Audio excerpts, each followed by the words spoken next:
Assalamualaikum, baik sahabat-sahabat semua, kembali lagi bersama kelas dahsyat di kelas online, cara mudah mengajar online agar siswa tidak bosan. Nah, pada video kali ini kita akan membahas tentang aturan penting dalam menggunakan mikrofon dan berbicara di depan kamera. Oke, langsung saja kita mulai slide pertama. Ya, jadi ini ada aturan dalam menggunakan mikrofon. Intinya gini, inti dari aturan ini adalah kita mengenali karakter mikrofon yang kita gunakan dan kita mengenali dan memahami kondisi ruangan yang kita gunakan untuk mengajar online. Ya, karena apa? Antara kombinasi mikrofon dan kondisi ruangan kita itu berpengaruh pada hasil suara kita, pada hasil rekaman kita maupun hasil suara kita secara live, gitu ya. Ada yang menuntut kita harus berbicara dengan volume tinggi supaya suaranya jelas, tetapi ada juga yang kalau kita berbicara dengan volume tinggi malah suaranya cempreng atau malah suaranya menggema, jadi nggak nyaman untuk didengarkan. Nah, kemudian ada pula kondisi mikrofon dan ruangan yang menuntut kita supaya berbicara itu pelan, suaranya rendah, supaya suaranya jernih dan tidak menggema. Jadi kita perlu mengenali ini teman-teman. Nah, cara mengenali gimana? Ya mau nggak mau kita harus melakukan tes. Kita tes mikrofon yang kita gunakan, kita tes ruangan yang kita gunakan. Ya, jadi dengan begitu kita bisa mengenali, kita bisa menyesuaikan diri, kira-kira saya harus volume suaranya harus seberapa ini supaya suaranya nyaman didengarkan. Kira-kira saya harus menggunakan volume tinggi atau volume rendah ini supaya suaranya itu bisa jelas terekamnya gitu loh. Atau saya hanya menggunakan suara sedang supaya lebih nyaman didengarkan. Seperti itu teman-teman. Ya, jadi ini harus dites terlebih dahulu sebelum Anda melakukan pengajaran online ya.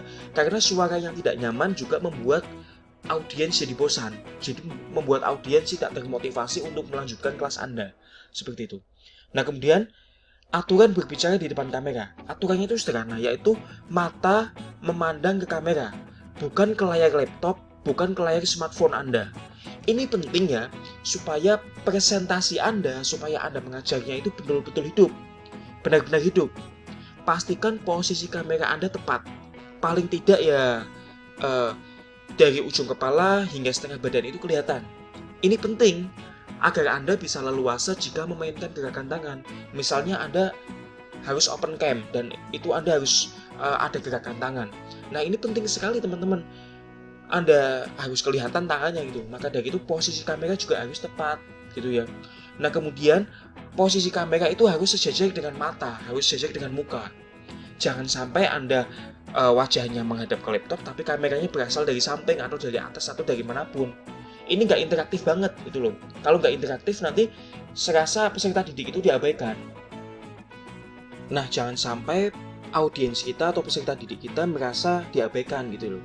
Jadi kita kalau berbicara di depan kamera ya, kalau kita mau mengajar online baik melalui rekaman maupun melalui live via Zoom dan itu membutuhkan open cam, maka ketika kita berbicara di depan kamera pastikan mata kita memandang ke kamera. Dengan mata kita memandang ke kamera, kita seolah-olah berbicara secara real, secara nyata bahkan secara langsung. Jadi ibaratnya pesan-pesan yang ingin kita sampaikan, motivasi yang ingin kita sampaikan, kebijaksanaan yang kita sampaikan itu bisa sampai ke audiens gitu loh. Karena audiens akan merasa kalau kita itu sedang menatap dia walaupun kita berada di online, walaupun kita pembelajaran melalui daring, melalui online ini. Ya, jadi ini aturan penting ya teman-teman, antara menggunakan mikrofon dan berbicara di depan kamera merupakan aturan penting dalam mengajar online. Jadi pastikan sahabat-sahabat menerapkan dan memperhatikan hal-hal ini. Apabila sahabat-sahabat selama ini tidak begitu memperhatikan aturan dalam menggunakan mikrofon asal-asalan, ya mulai sekarang diperbaiki. Dan apabila selama ini sahabat-sahabat ketika mengajar online live via Zoom harus open cam atau rekaman tetapi matanya tidak memandang ke kamera, ya sekarang harus diperbaiki dan mata harus memandang ke kamera. Siap ya? Oke, demikian sahabat materi pada kali ini. Masih semangat, kita akan lanjut ke materi-materi selanjutnya. Salam bahagia dan tetap di kelas dahsyat.